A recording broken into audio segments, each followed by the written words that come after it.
let's show our appreciation, inshallah, for the rest of the today with takbir rather than clapping.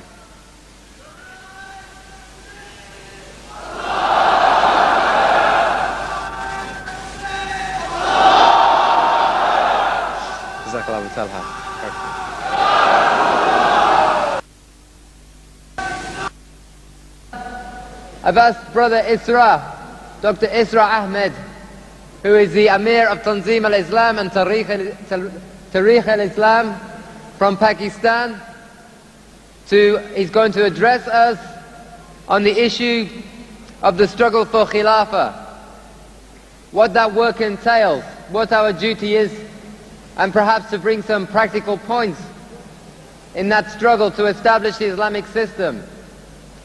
And inshallah, Brother Muhammad Hanini, on my left-hand side, is going to address the issues of the vital issues. So inshallah, I'd ask Dr. Isra, inshallah, if he would kindly begin his address.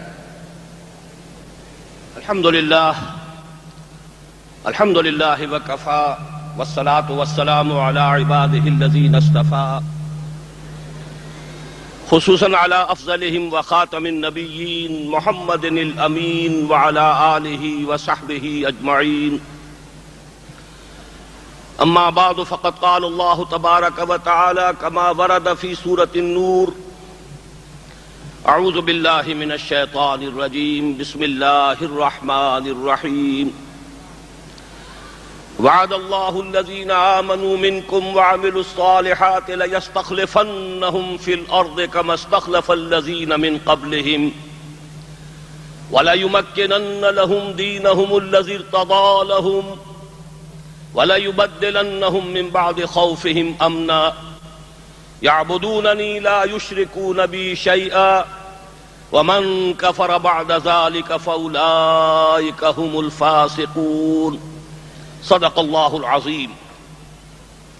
وعن النعمان بن بشير رضي الله تعالى عنه قال قال رسول الله صلى الله عليه وسلم تكون النبوة فيكم ما شاء الله أن تكون ثم يرفعها الله إذا شاء أن يرفعها ثم تكون خلافة على منهاج النبوة فتكون ما شاء الله أن تكون ثم يرفعها الله إذا شاء أن يرفعها ثم تكون ملكا عاضا فيكون ما شاء الله أن يكون ثم يرفعه الله إذا شاء أن يرفعه ثم يكون ملكا جبريا فتكون ما شاء الله أن تكون ثم يرفعه الله إذا شاء أن يرفعها ثم تكون خلافة على منهاج النبوة.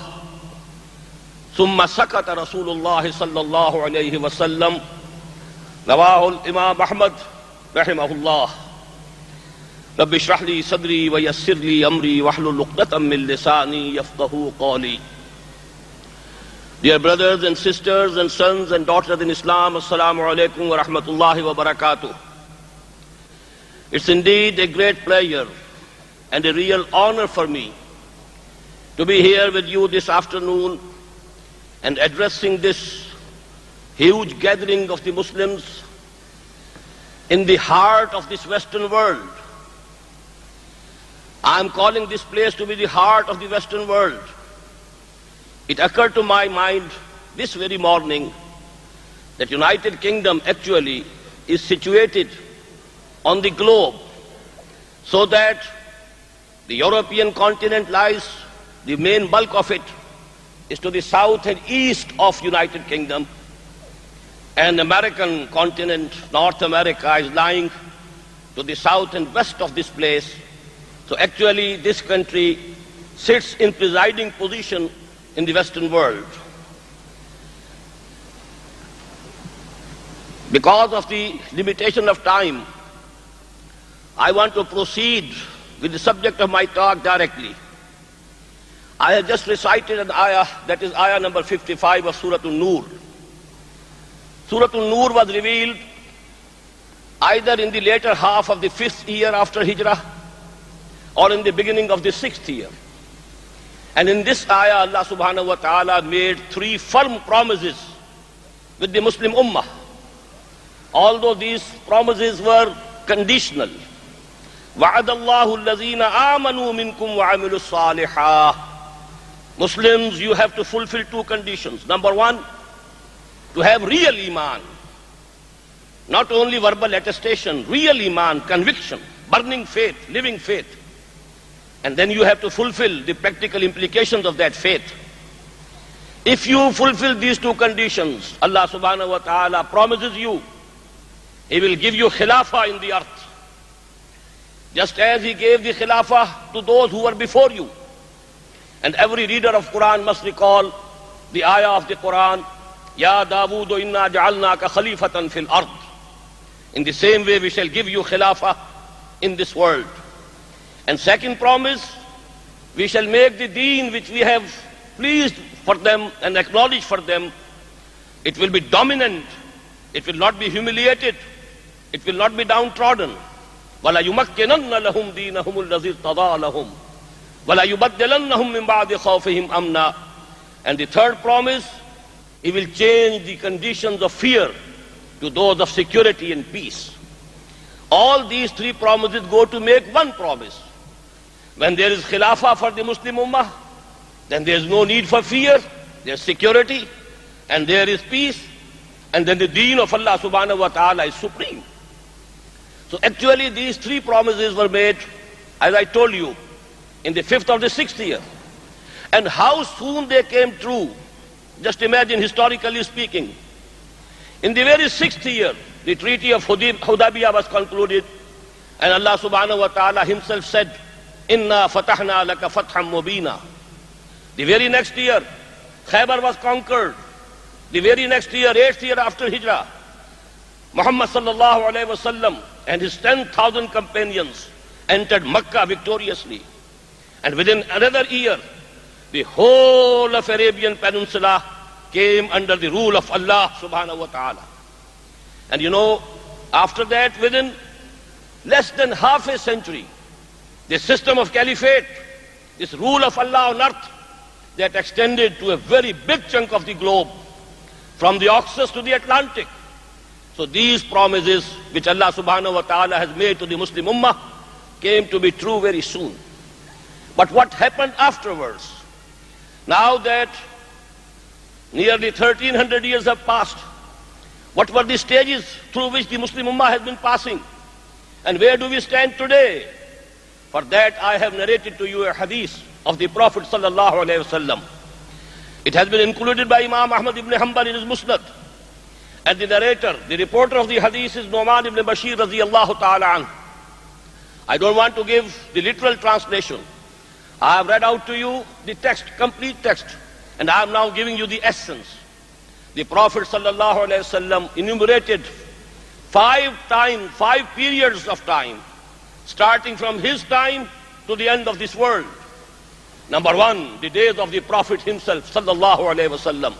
Khairu ummati qarni summa allazina yalunahum summa allazina yalunahum. Second period, Khilafah ala minhajin nubuwah. Please note the words.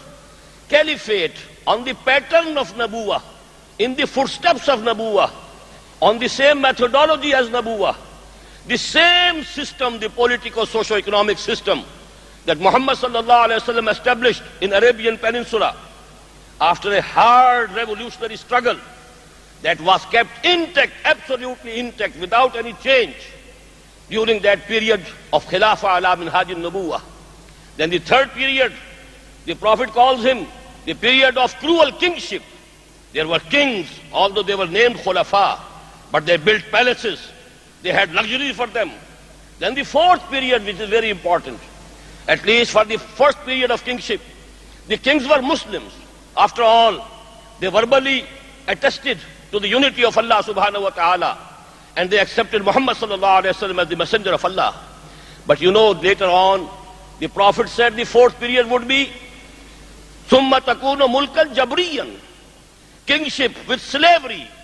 And this is the period of colonial rule under which the whole Muslim Ummah passed. Some parts of the Muslim world were under that colonial rule for 200 years, some for 150 years, some for less period. But that period, you know, colonial rule, mulkan jabriyan, Now, it must be noted, as the brother Abu Talha was saying, although that period of colonial rule, direct rule, has come to an end, we seem to be free. There are, so to say, more than 50 or 60 Muslim countries, free countries, so to say Muslim free countries. But actually, that colonial rule has not come to an end. It's still continuing. The only difference is that now we are being ruled and controlled indirectly. We know we people belong to Indian subcontinent, and we were the British subjects for quite a long time. The king was here, but the viceroy was there at Delhi. In the same way, most of the Muslim rulers today are viceroys of America. They are controlling their countries according to the policies of America, according to the policies of New World Order. Our resources are being exploited by others. Our policies are framed somewhere else.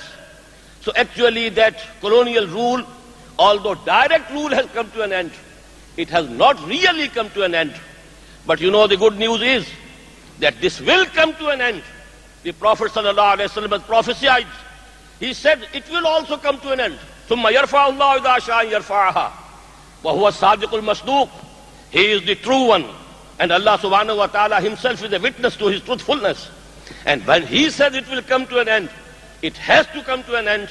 And the good news that I am giving to you is, after that the Prophet said, ثُمَّ تَكُونُ خِلَافَةً عَلَى مِنْهَاجِ النُّبُوَّةِ. Then again there will be a period of khilafah ala minhaj al-nubuwah. The same system, the same political socio-economic system, the same unity of the ummah, the same one leader of the Muslim ummah, and one caliph of the whole Muslim ummah. Not only of the whole Muslim ummah, but the whole of the globe.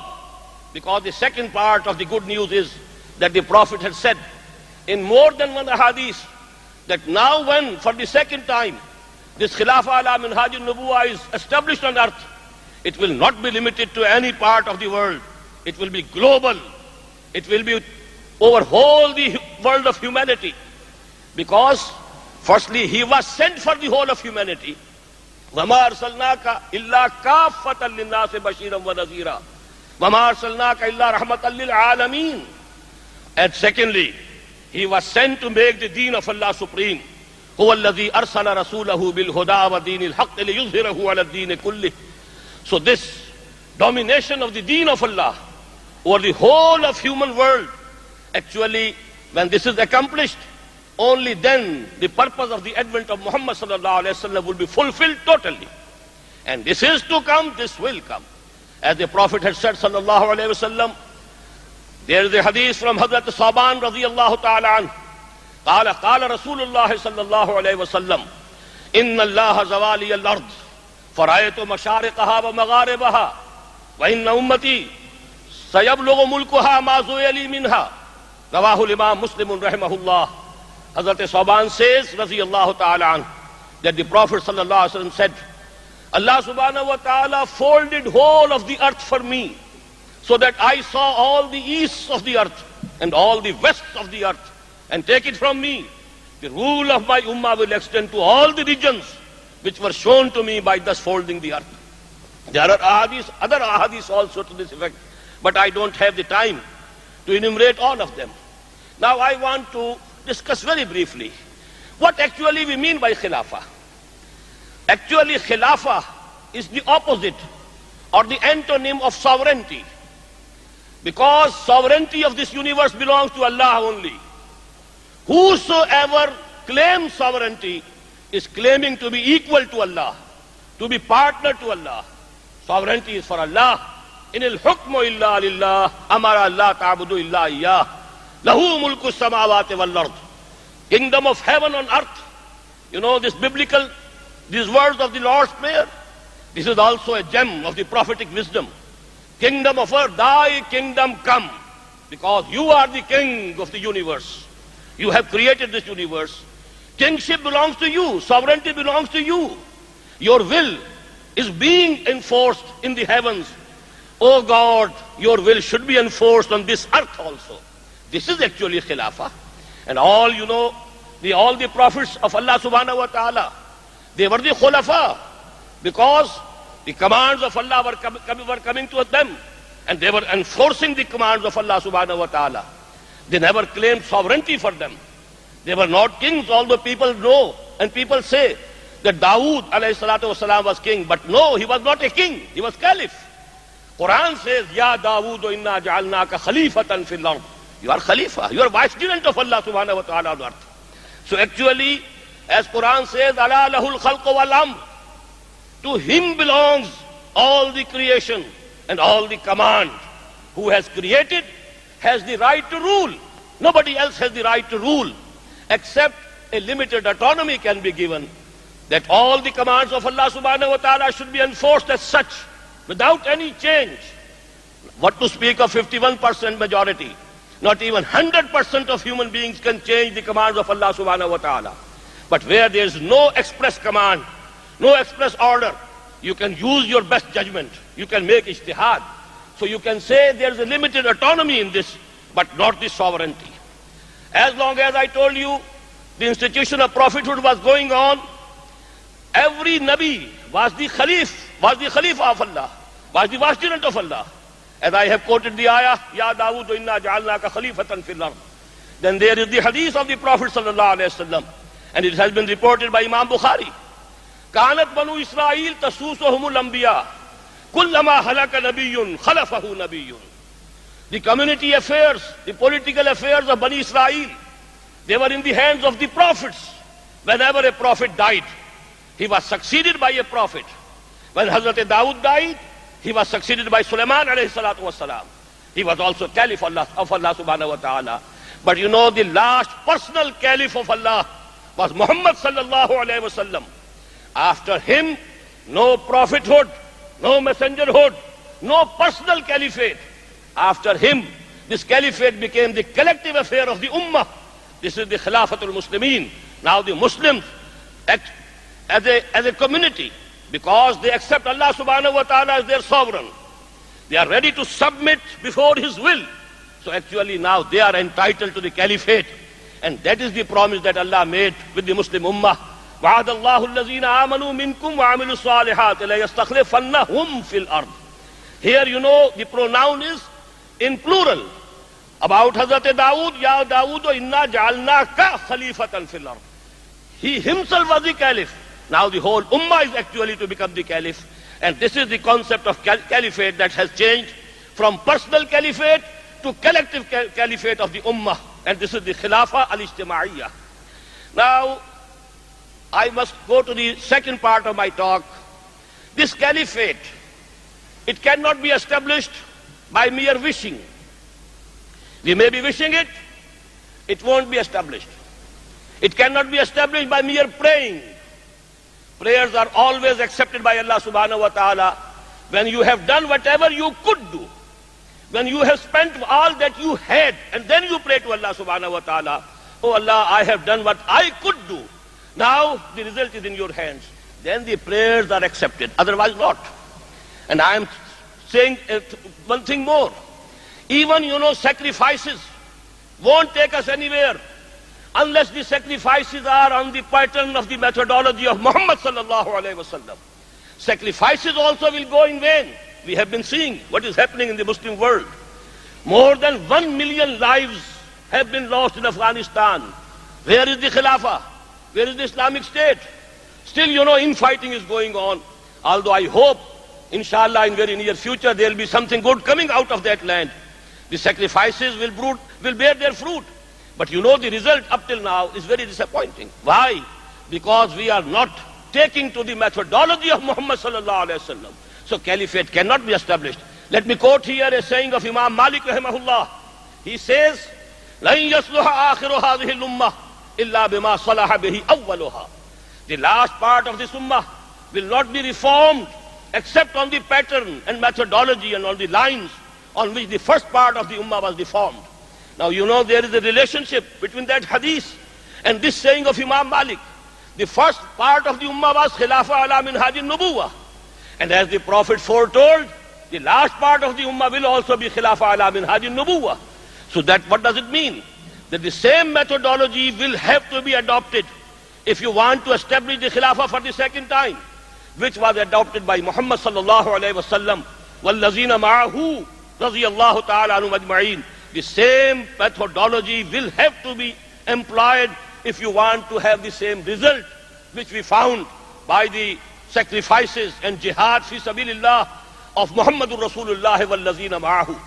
Now, I want to summarize in very brief words what was that methodology. First of all, call people to Iman, real faith, not verbal attestation alone. We are more than 1 billion today in this world who testify, Ashhadu an la ilaha illallah wa ashhadu anna Muhammadan Rasulullah. But what's the fate of that 1 billion? More than 1 billion. We are 1/5 of the total world population. We have the maximum resources under our feet, a very big chunk of the earth under our feet. But have we any say in the global affairs? Does any power consult us in any international affairs? Our resources are being exploited by others. Why? Because we don't have Iman. Because Allah subhanahu wa ta'ala says in clear words in Surah Al Imran, وَلَا تَهِنُوا وَلَا تَحْزَنُوا وَأَنْتُمُ الْأَعْلَوْنَ إِن كُنتُم مُؤْمِنِينَ. Don't be grieved. Don't be sorrowful. We promise you, you will be the supreme. You will be the highest. But only if you are real Mu'mins. And we are not the highest, we are the lowest. What does it show? Although we are Muslims, قَالَتِ الْأَعْرَابُ آمَنَّا قُلْ لَمْ تُؤْمِنُوا وَلَكِنْ قُولُوا أَسْلَمْنَا. We are Muslims only, legal Muslims, because we testify. We say, Ashhadu an la ilaha illallah wa ashhadu anna Muhammadan Rasulullah. But where's that true faith? Where's the burning conviction? Conviction of the presence of Allah subhanahu wa ta'ala. Conviction of His unity. Conviction of His omnipotence, omniscience, omnipresence. Conviction of resurrection. Conviction of life after death. Conviction of the institution of Wahi. Conviction that Quran is the word of Allah subhanahu wa ta'ala. If we search our hearts, we find something missing. We do believe, we do profess to believe, but that real Iman is not there. We shall have to recultivate, rejuvenate, revitalize, revive that real Iman, and the only source for that would be Quran. هو الذي ينزل على عبده آيات بينات ليخرجكم من الظلمات إلى النور. It is He, that is Allah subhanahu wa ta'ala, who is sending down these shining signs of His wisdom and His knowledge, so that on His bondsman Muhammad sallallahu alaihi wasallam, so that he should take you out from all shades of darknesses. All these shades of darknesses, kufr, shirk, ilhad, materialism, all these materialistic values, what are the ambitions? Ambitions of this worldly life, luxuries, comforts, nothing else. All these are darknesses, the shades of darknesses, and only Quran can take us out of it. So a very popular movement of turning towards Quran and getting the real faith, real Iman, burning faith, living faith from it, that is the first stage that Muhammad sallallahu alaihi wasallam was doing for at least 12 years at Makkah. What was he doing? يَتْلُو عَلَيْهِمْ آيَاتِهِ وَيُزَكِّيهِمْ وَيُعَلِّمُهُمُ الْكِتَابَ وَالْحِكْمَةَ. So that was the first phase of his struggle. What was the second one? Whosoever accepts Iman, or if he was a Muslim, he revives his Iman, he renews his Iman, and then you have to organize them into a party. There should be a party. There's a hadith from Haris al-Ashari radiyallahu ta'ala anhu, and he says that the Prophet said, "Amurukum bi khamsin, Allahu amarani bihinna, bil jama'ati, was sam'i, was ta'ati, wal hijrati, wal jihad fi sabilillah." Now this has to be done. Organization, disciplined party. And the Prophet sallallahu alaihi wasallam, although he was messenger of Allah, and whosoever believed in him, he had to obey him anyhow. He was the Prophet. وَمَا يَنْتِقُ عَنِ الْهَوَىٰ إِنْ هُوَ إِلَّا وَحْيٌ يُوحَىٰ. He has to be obeyed anyhow. But still, he took the pledge from Sahaba Kiram Rizwanullahi ta'ala alayhim ajma'in of total obedience. Whatever I command, you will have to accept, you will have to obey. As you know, Ubadah ibn Samit radiyallahu ta'ala anhu has reported. He says, "Bayana Rasulullah sallallahu alayhi wa sallam ala sam'i wa ta'ati fil usri wal yusri wal manshati wal makrahi wa ala asaratin alayna wa ala la nunazil amra ahlahu وعلى أن نقول بالحق أينما كنا لا نخاف في الله لومة لائم. We gave our pledge to the Prophet sallallahu alaihi wasallam. We shall obey every command that you give us, although it might be difficult or easy, although we might feel inclined to it, or we might have to force ourselves to do it, although you may prefer others to us. All these conditions, the Prophet sallallahu alaihi wasallam already got from them. And that is the sunnah of the Prophet sallallahu alaihi wasallam. He has left for the ummah. Because when for the second time the struggle of establishing Khilafah will be done, there will be no Nabi. No Nabi is to come now. No Rasul has to be sent now. So only some ummati, some of the followers of Muhammad sallallahu alaihi wasallam will take the lead. And then you will have to give your pledge of obedience. But that pledge of obedience would be limited by the injunctions of the Sharia. And that is actually the only word is needed to be added to this hadith, and that would become the foundation stone and the constitution of the Hizbullah Islamic Revolutionary Party to be able to bring about that change and establish the Khilafah on earth. Now that's what the organization. And please note this hadith which I have quoted. This is muttafaqun alayh. It is accepted by Imam Bukhari as well as Imam Muslim rahimahumullah. So actually that was the second step, and along with that you have to purify your souls, your intentions. It should not happen that externally you seem to be making jihad for the cause of Allah, but within your hearts, in the bottom of your hearts, you are after some worldly gains. You want some name or fame or some wealth or some position of authority. Well, that actually will not take us anywhere. يُزَكِّيهِمْ إِنَّمَا الْأَعْمَالُ بِالنِّيَّاتِ وَإِنَّمَا لِكُلِّ امْرِئٍ مَّا نَوَىٰ. So that actually organization, training, purification of souls, that was going on for 12 years at Mecca. And side by side, during those 12 years, the most noteworthy thing is, which we must make very clear to the world at large, for 12 long years at Mecca, the order of the day was, take every persecution, whether verbal or physical, without any retaliation. No raising of hands even in self-defense. There was no permission to resist. What to speak of terrorist activity? What to speak of killings and bombings? No act of even, retaliation. No act of even self-defense was allowed. Hazrat Sumayya radiyallahu ta'ala anha, Hazrat Yasir radiyallahu ta'ala anh, both were martyred, butchered, tortured like anything, and then killed by Abu Jahl.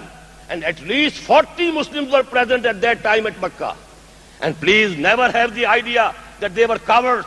Ma'azallah, summa ma'azallah. But there was no permission from the Prophet sallallahu alaihi wasallam. You don't retaliate.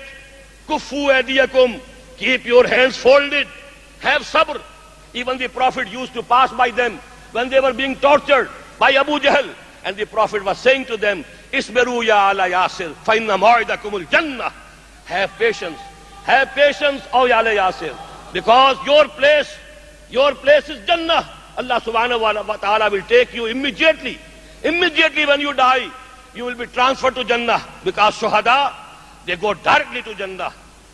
As you know, we have, in Surah Yasin, when a Muslim was killed and martyred, قِيلَ ادْخُلِ الْجَنَّةِ قَالَ يَا لَيْتَ قَوْمِي يَعْلَمُونَ بِمَا غَفَرَ لِي رَبِّي وَجَعَلَنِي مِنَ الْمُكْرَمِينَ. So that is very important, because we are finding, in many of the countries, our brothers who are very spirited, who are very motivated, they are very sincere. I know they are very sincere. If somebody is laying down his life, how can we doubt about his sincerity? If somebody is ready to go to jail, how can we doubt his sincerity? If somebody is ready to go to any place of torture, how can we doubt his sincerity? But actually, sincerity alone doesn't guarantee success.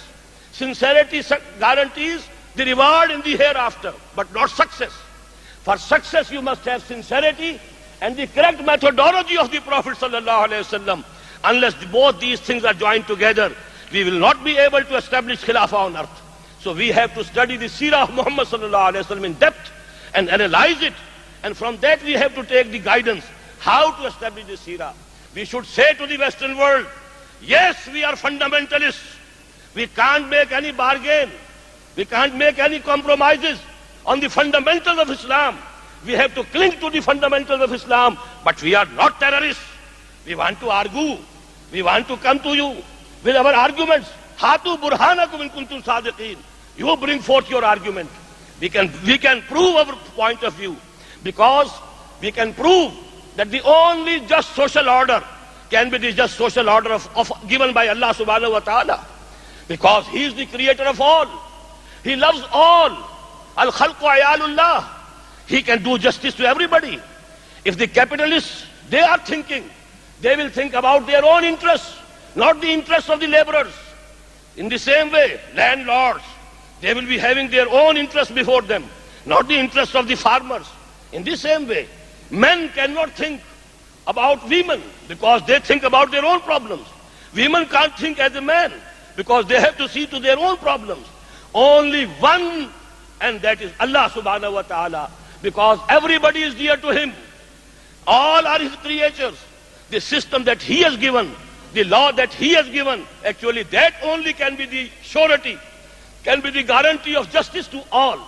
And let us see this to the humanity at large, that when we talk of Khilafah, we don't talk of Khilafah about the community affair, about some sectarian affair. This is the mercy of Allah subhanahu wa ta'ala for the whole of mankind. And we know, at least you know, the three Abrahamic faiths, the Jews, the Christians, and the Muslims, they should have no doubt about it. They believe in one Allah. They believe that Allah subhanahu wa ta'ala sent down His word to His prophets. All of them believe in all the prophets of the Old Testament. The Jews, the Christians, the Muslims, they all believe.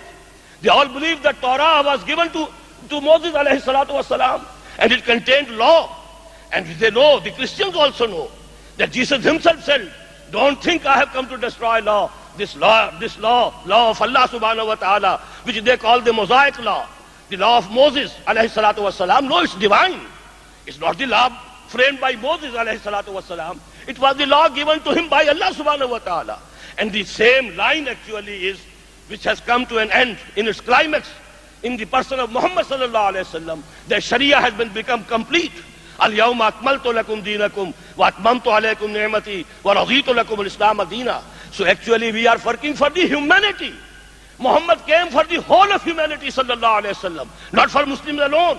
But actually we are addressing Muslims to start with, because they profess that we are Muslims, because they say they believe in Allah, because they say they believe in Muhammad sallallahu alayhi wasallam, because they say we believe in Quran.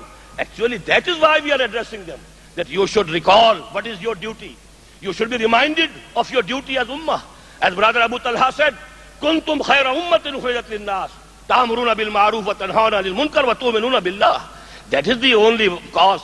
We are calling the Muslims to get together, to start a mass movement in the Muslim world, so that these remnants of the colonial rule can be done away with, and we are free to unite the all Muslims. As Allama Iqbal, you know, the biggest, philosopher of Islam of this century, he said, "Ek ho Muslim haram ki pasbani ke liye, Neel ke sahil se lekar Tabakha ke Kashgar." All these nationalities, ethnic differences, linguistic differences, they should be cut short. They can remain, there's no doubt.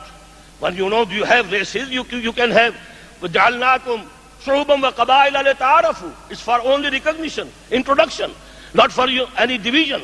The Muslim Ummah should be one, and they should establish the deen of Allah, because it is the mercy for humanity. Humanity is in search of a just social order, and we have that just social order with us. We are the custodians of deen of Allah, and that is actually the biggest gift for humanity from Allah subhanahu wa ta'ala, which came through Muhammad sallallahu alayhi wasallam. And we have to do our duty, not for us, not for our end, not for our benefits, but the benefit of the humanity at large. وَمَا أَرْسَلْنَاكَ إِلَّا رَحْمَةً لِلْعَالَمِينَ. Because there's just social order. And let me point it out here, that according to the prophecies of the Prophet sallallahu alayhi wasallam, when this global domination of Khilafah will come, it will come by a concerted effort, by the help of Jesus alayhi salatu wasalam. Hazrat Masih will descend again. He was lifted alive to the heavens. He will come down, and he will join hands with the ummah of Muhammad sallallahu alayhi wasallam. There will be going to be the biggest war of human history. And it is there in the tradition of the Christians also, and in the traditions of the Muslims also. You can read the last chapter of Bible, New Testament, Revelations, And you have the mention of Armageddon, a very big war that will be fought before the end of this world between the forces of evil and forces of good. And that is what the Prophet has prophesied, sallallahu alayhi wasallam, in, Kitabul Malahim, the chapters of Malahim and Ahadith, Al-Malhamatul Uzma. The greatest war will be fought between the forces of evil and the forces of good, forces of haqq and forces of batil. This is going to come. And at that juncture, Hazrat Masih alayhi salatu wasalam and the followers of Muhammad sallallahu alayhi wasallam, they will be together, fighting against those who are exploiters, who are exploiting economically the whole of humanity, who are sucking the blood of the whole world, and they are becoming fatter and fatter and richer, and they are controlling the world economy through IMF and through World Bank and so on. Actually, they are the forces of exploitation. And against those, Hazrat Masih alayhi salatu wasalam, and when this comes, the Prophet said, Christianity would vanish, Islam and Christianity will join hand together. They will become one deen, inshaAllah al-Aziz. So actually, it's a good omen that you are holding this conference here in the heart of the Christian world. But let me now complete. The third step I was telling, first of all, call to Iman through Quran. Number two, purify their souls, organize them into a party. And go on doing this, extending your base, your organizational base, till such time that you are strong enough to challenge the evil forces openly in the field. If that time comes, up till that time, take all persecution without any retaliation. Must have before you the 12 years long period of passive resistance. Ismeru, have patience, be steadfast, show forbearance, but don't retaliate. No killing, no revenge whatsoever. But after that, when you feel, when the Prophet felt, he is now strong enough, he has enough number of men, they are committed, they are devoted, they love Allah, they love Akhirah, they are ready to sacrifice everything they have, their lives, everything. Then he threw an open challenge to the forces of exploitation of that time. What was the force of exploitation? I am using these words knowingly, because Quraysh actually, the tribe at Mecca, they were exploiting the people of Arabia in two ways. In one way, the religious exploitation, through idolatry. All the idols, they were present in Mecca, of all the tribes. So people came there to visit there. They brought gifts and presents. And all these gifts and presents which were presented to the idols, they were actually the revenue of Quraysh. They were using it. That was their source of income. That was the exploitation in the name of religion, false religion, worship of the idols. And number two, it was on basis of this privilege that they had, that they got the monopoly of the east-west trade, because no caravan could pass safely from the Arabian territory except the caravan of the Quraysh, because they were the custodians of Kaaba. And there in Kaaba were 360 idols. Every tribe has their god as a sort of a hostage with the Quraysh. If they harm the caravan of the Quraysh, then their god will be smashed. So actually both ways they were exploiting the peoples of Arabian Peninsula. Then Muhammad sallallahu alaihi wasallam threatened them, threatened the lifeline of Quraysh, threatened their superiority in the trade. And that was the final phase of the revolutionary struggle of Muhammad sallallahu alaihi wasallam, that armed conflict began. Now Kufr retaliated with full force. First battle at Badr, then at Uhud, and so on. 6 years old war, a conflict, armed conflict. But then later on, Ja al-haqq wa zahaqa al-batil, inna al-batila kana zahuqa. Why? Because this last step was taken after preparation, after training, after purification of souls, after teaching them and making them habitual to observe discipline. If prematurely this step would have been taken, it would not have become successful. So that is actually, if we analyze briefly, although I have very detailed videotapes on this subject, I have an Urdu book, a very voluminous book on this subject, but I had to summarize this in a few minutes here. And now I want to make another point, and that will be the end of my talk, inshallah. How are we to proceed today? Can there be any change? Should there be any change? Should there be any ijtihad in the methodology of Muhammad sallallahu alayhi wasallam, keeping in view the conditions that they have changed? In many ways conditions have changed. My submission, humble submission, it's a food for thought. We should study, but we must make a firm resolve that we must focus our attention on the seerah of Muhammad sallallahu alayhi wasallam. لَقَدْ كَانَ لَكُمْ فِي رَسُولِ اللَّهِ أُسْوَةٌ حَسَنَةٌ. This uswa hasana, it is in every respect of life, and especially the very mission for which he was sent, the purpose of his advent, لَيُظْهِرَهُ عَلَى الدِّينِ كُلِّهِ. How could it be possible that he would not have left for us an uswa for that cause? The whole seerah is an uswa of Muhammad sallallahu alayhi wasallam. But you know, for the final step, there can be an ijtihad, and there should be an ijtihad. Why? Because there is a change in conditions. The condition has changed. Number one, at that time on one side were Muslims only, on the other side were kuffar, clear kuffar. So it was a clear-cut division. Today we have Muslims on both sides. Rulers are Muslims, exploiters are Muslims, the American viceroys are Muslim. They are Muslim, and people who are working for Islam are Muslim. Legally they are Muslims. Or al-Muslimu kufun li kulli muslimin. Legally they are equal. Number two, there was no established government at the time of Muhammad sallallahu alayhi wa sallam in Arabian Peninsula. Now you have the established system. These governments, they have armies, they have paramilitary forces, they have air forces, they have strength with them. So the comparison is very unequal. That is why we need some ijtihad. And the only ijtihad that I have been able to find, and because you know, the Prophet himself said sallallahu alayhi wa sallam, Al-hikmatu dallatul mu'min huwa ahaqqu biha haythu wajadaha. Wisdom is like the lost property of a mu'min. He has more right over it wherever he can find it. So we can find that wisdom. I can quote two persons on this century who have shown us some light regarding that wisdom. First was Gandhi.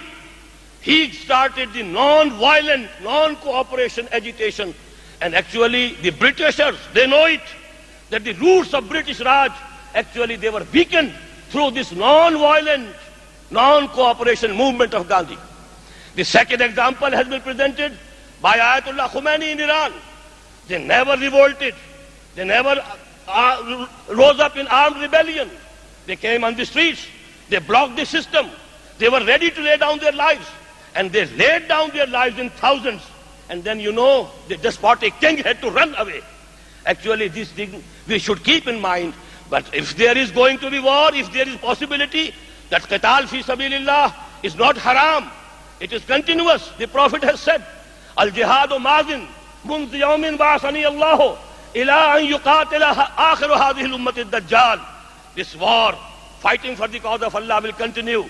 Nobody can forbid it. It will remain halal. From the time I was sent, and from the time of my advent to the time when my last part of my ummah will go to war against Dajjal, Al-Masihud Dajjal, that Armageddon, the Malhamatul Uzma, which has to come very soon. I am seeing it very soon. They said, Innahum yarawnahu ba'idan wa narahu qariba. Some people think that Qiyamah is very far off.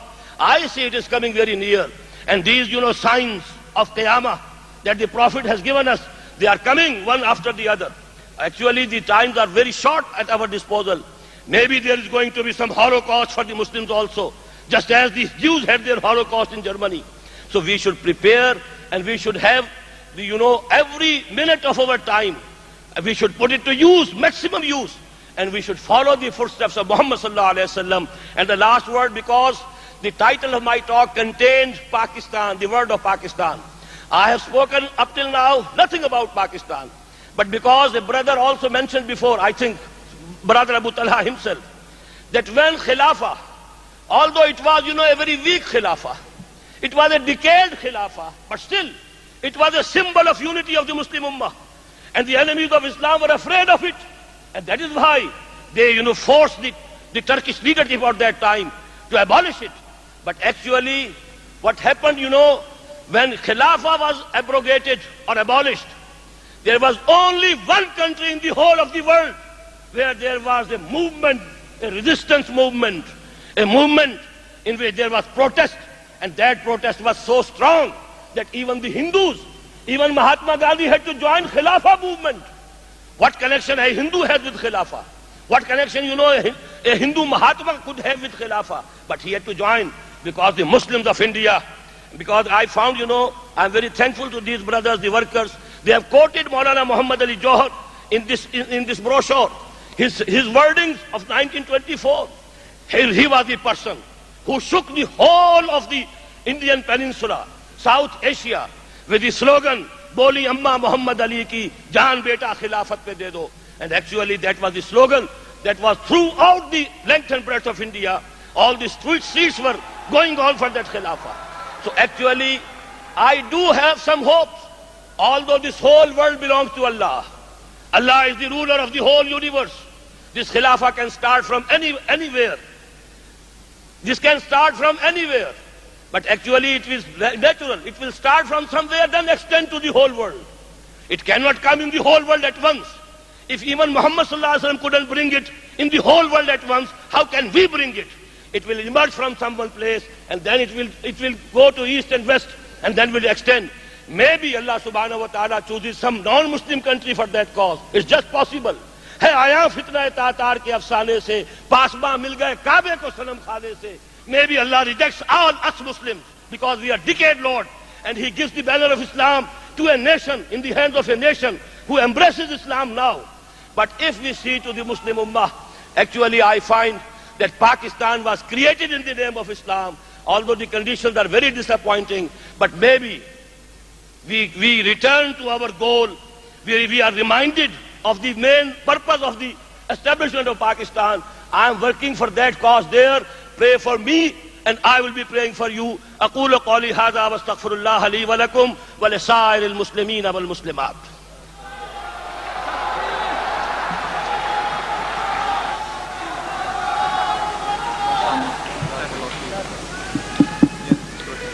Takbir! Takbir! Takbir!